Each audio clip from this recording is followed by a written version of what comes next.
नमस्कार साथियों, संकल्प क्लासेस बाड़मेर के डिजिटल लर्निंग प्रोग्राम में आपका हार्दिक स्वागत है। आज हम प्राचीन भारत के इतिहास के टॉपिक महाजनपद काल के बारे में अध्ययन करेंगे। महाजनपद काल का समय रहता है 6ठी शताब्दी ईसा पूर्व से 3री सदी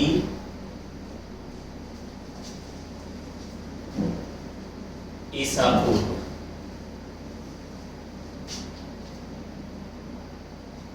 महाजनपद काल 6ठी शताब्दी ईसा पूर्व से 3री सदी ईसा पूर्व को माना जाता है।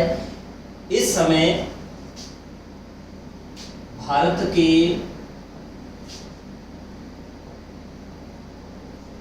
मध्य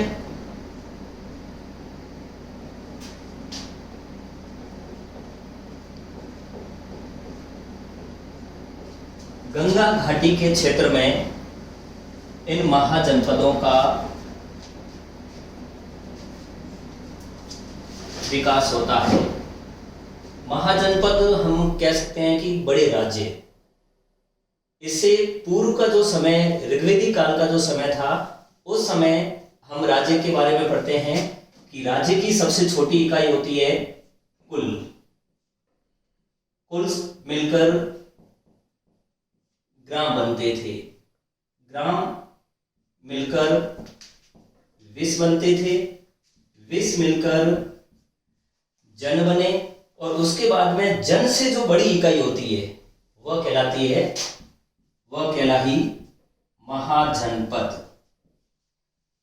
तो जो बड़े राज्यों का उदय होता है, इस काल के बारे में हम पढ़ेंगे, जो 6ठी शताब्दी ईसा पूर्व से 3री शताब्दी ईसा पूर्व में इन महाजनपदों का उदय होता है। और महाजनपदों की कुल संख्या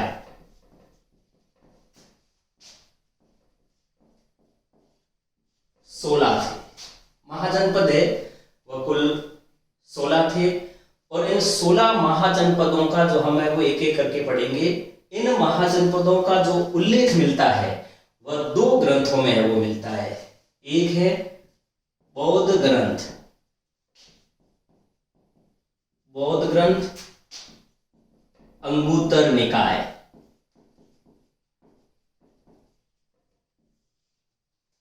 दूसरा है जैन ग्रंथ भगवती सूत्र।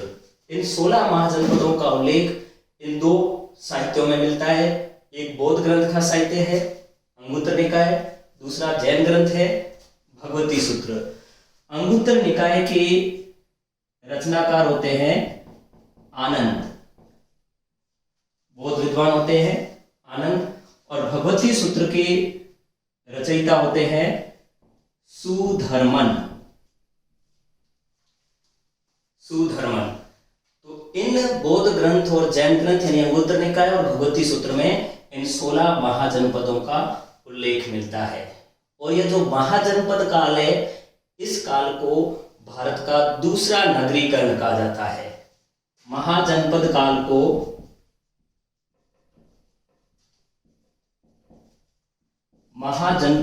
को भारत का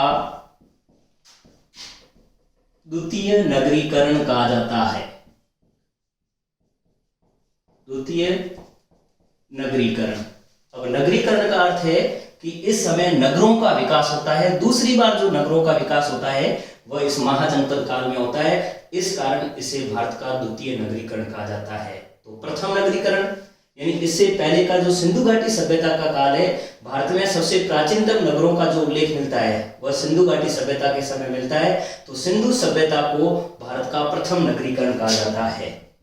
सिंधु सभ्यता के काल को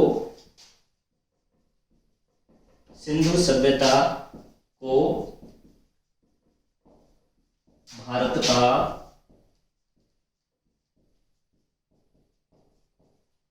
प्रथम नगरीकरण कहा जाता है। यानी प्रथम नगरों का जो उल्लेख मिलता है वह सिंधु सभ्यता के समय का मिलता है। सिंधु सभ्यता में अनेक नगरों का है वो उदय होता है, और उसके बाद में महाजनपद काल में इसे भारत का है वो द्वितीय नगरीकरण कहा जाता है। और भारत का जो तीसरा नगरीकरण है वह मौर्योत्तर काल को कहा जाता है। यानी मौर्यों के बाद का जो समय था मौर्योत्तर काल, यह भारत का है तृतीय नगरीकरण कहलाता है। यह भारत का तृतीय नगरीकरण कहलाता है। तो इस तरह से भारत में, प्राचीन भारत में इस तरह से नगरों का विकास होता है। हमें वो अब एक एक करके है वह महाजनपद और उनकी राजधानियां, वर्तमान में उनकी कहां स्थिति है, इसके बारे में अध्ययन करेंगे।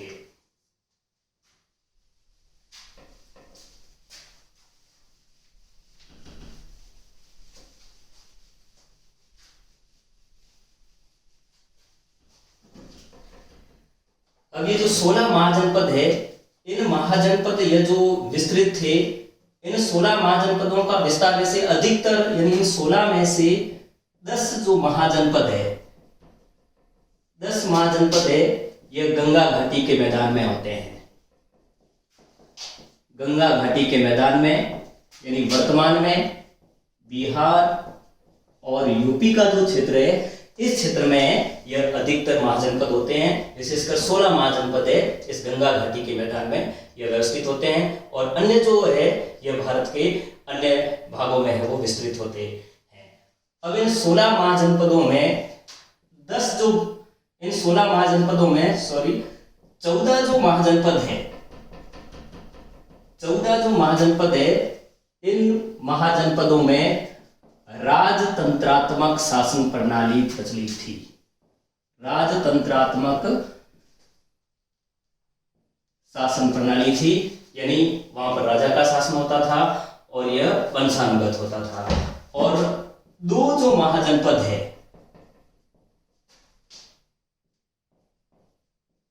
इसमें थे वजी और मल। ये 2 महाजनपद है, यहां पर गणतंत्रात्मक है वो व्यवस्था प्रचलित थी।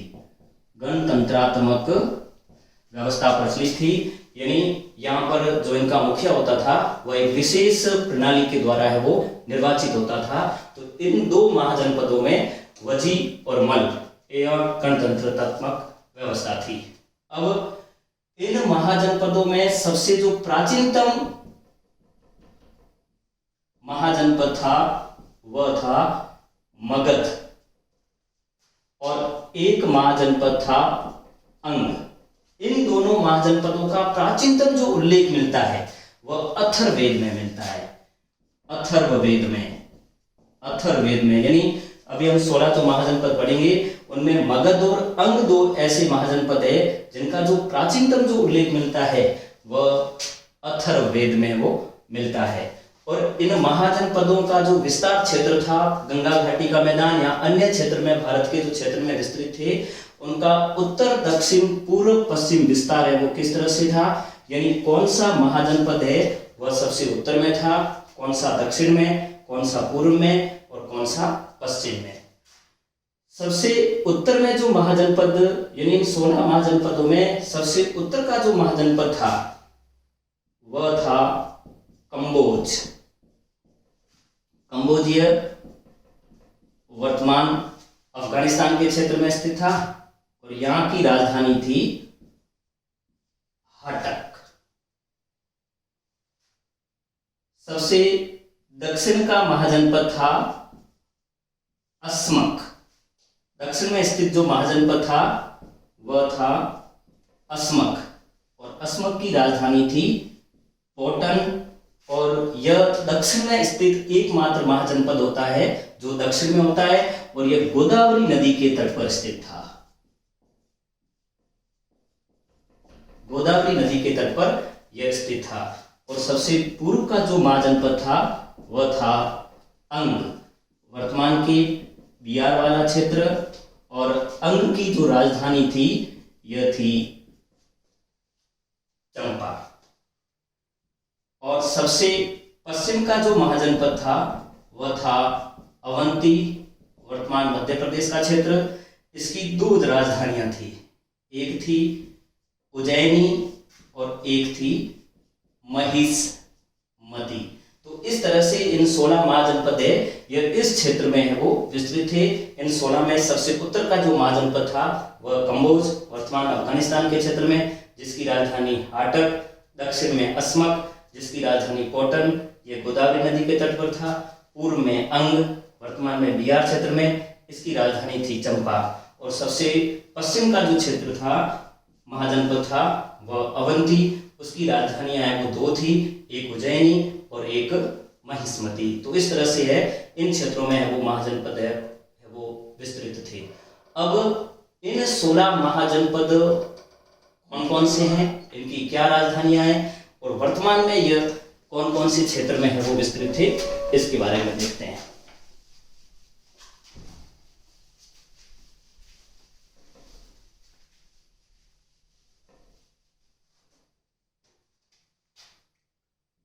महाजनपद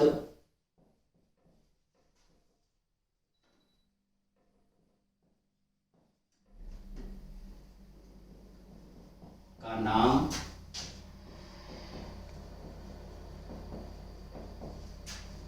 राजधानी,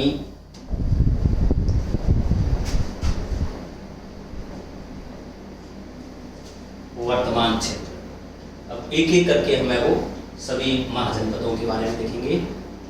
अंग,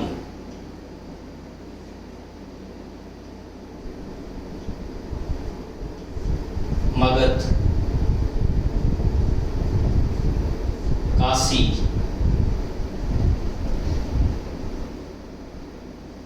कौशल, वजी, चेदी,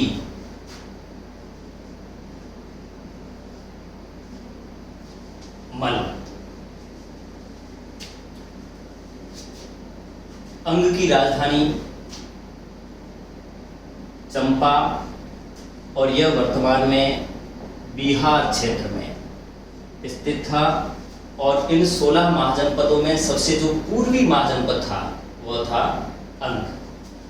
फिर मगध, मगध की प्रारंभिक राजधानी थी ग्रीव्रज, बाद में इसकी राजधानी राजगृह बनती है और उसके बाद में जब हर्यक वंश मगध का उत्थान होता है उस समय इसकी राजधानी है वो पाटलिपुत्र भी है वो बनती है और लंबे समय तक पाटलिपुत्र है वो मगध की राजधानी थी। लेकिन महाजनपद काल में मगध की जो राजधानियां थी, प्रारंभ में गिरिव्रज और उसके बाद में राजगृह। और यह जो क्षेत्र था यह भी है वर्तमान बिहार का क्षेत्र था। काशी, काशी की राजधानी थी वाराणसी, यह वर्तमान यूपी के क्षेत्र में स्थित है। कौशल की राजधानी श्रावस्ती और कोसावती, वैसे 2 राजधानियां थी, उत्तरी कौशल की श्रावस्ती, दक्षिणी कौशल की है वो कोसावती और यह भी है यूपी के क्षेत्र में है वो विस्तृत थी। वजी की 2 राजधानियां थी, एक विदेह और दूसरी मिथिला, यह बिहार के क्षेत्र में स्थित है। वजी की 2 राजधानियां विदेह और मिथिला बिहार में। चेदी की राजधानी थी सुक्तिमती, वर्तमान यूपी के क्षेत्र में। मलों की भी 2 राजधानियां थी मल महाजनपद की, और मल महाजनपद की एक राजधानी थी पावापुरी और दूसरी थी कुशीनारा। अब मल महाजनपद की यह विशेषता है कि भगवान बुद्ध और महावीर स्वामी दोनों की जो मृत्यु का संबंध है वह मल महाजनपद से है। पावापुरी में महावीर की मृत्यु हुई थी, महावीर स्वामी की, और कुशीनारा या कुशीनगर में भगवान बुद्ध की मृत्यु होती है, भगवान बुद्ध की मृत्यु होती है। तो यह इस तरह से है, यह इनकी राजधानियां और वर्तमान के क्षेत्र में स्थित होते हैं। अब मलों के बाद में एक महाजनपद है मत्स्य। मत्स्य की राजधानी थी विराटनगर और यह वर्तमान में राजस्थान में स्थित है। इन 16 महाजनपदों में एकमात्र महाजनपद था मत्स्य, जिसकी राजधानी विराटनगर जो वर्तमान में जयपुर में विराट स्थित है, इसको विराटनगर कहा जाता था। यहाँ पर इसकी है वो राजधानी थी और राजस्थान में स्थित है वो एकमात्र है वो महाजनपद है। गांधार, गांधार की राजधानी थी तक्षशिला। यह पाकिस्तान में स्थित है। पाकिस्तान पेशावर का जो क्षेत्र है यहाँ पर है वो तक्षशिला स्थित है। तो यह गांधार महाजनपद की राजधानी है वो तक्षशिला। एक कंबोज, कंबोज जो महाजनपद है यह इन 16 महाजनपदों में सबसे उत्तर का महाजनपद है। उत्तर क्षेत्र में स्थित जो महाजनपद है यह है कंबोज और कंबोज की राजधानी थी हाटक। यह वर्तमान में जो अफगानिस्तान का क्षेत्र है, इस अफगानिस्तान के क्षेत्र में यह कंबोज महाजनपद है वो विस्तृत था। एक महाजनपद था अस्मक। अस्मक महाजनपद की राजधानी थी कॉटन और भारत के दक्षिण क्षेत्र में गोदावरी नदी के तट पर, भारत के दक्षिण क्षेत्र में गोदावरी नदी के तट पर है यह अस्मक महाजनपद था। यानी एकमात्र ऐसा महाजनपद था जो दक्षिण में स्थित था, गोदावरी नदी के तट पर यह अस्मक था, जिसकी राजधानी थी कॉटन। एक महाजनपद था कुरु। कुरु की राजधानी थी इंद्रप्रस्थ।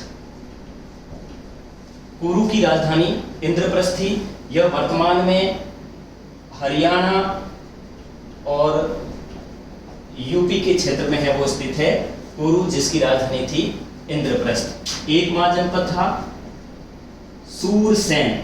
सूरसेन की राजधानी मथुरा। मथुरा और यह महाजनपद है यह यूपी में स्थित था। एक महाजनपद अवंती। अवंती महाजनपद है इन महाजनपदों में सबसे पश्चिम में स्थित था और इसकी 2 राजधानियां थी अवंती की, एक उज्जैनी और एक थी महिष्मती। उज्जैनी या महिष्मती। अवंती यह सबसे पश्चिम में स्थित है वह महाजनपद था। तो इस तरह से ये महाजनपद होते हैं 1 2 3 4 5 6 7 8 9 10 11 12 13 14 2 महाजनपद है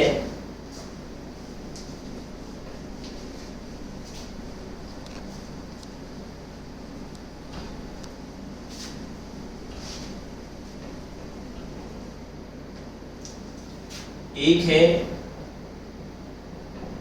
पांचाल और दूसरा है वत्स। पांचाल की 2 राजधानियां थी अहिछत्रपुर और कांपिल्य और वत्स की राजधानी थी कौशाम्बी। और यह दोनों महाजनपद है यह वर्तमान में यूपी के क्षेत्र में है वो स्थित थे। तो इस तरह से है यह 16 महाजनपद है। यह 6ठी शताब्दी ईसा पूर्व से 3री शताब्दी ईसा पूर्व के भारत के विभिन्न क्षेत्रों में है वो विस्तृत थे।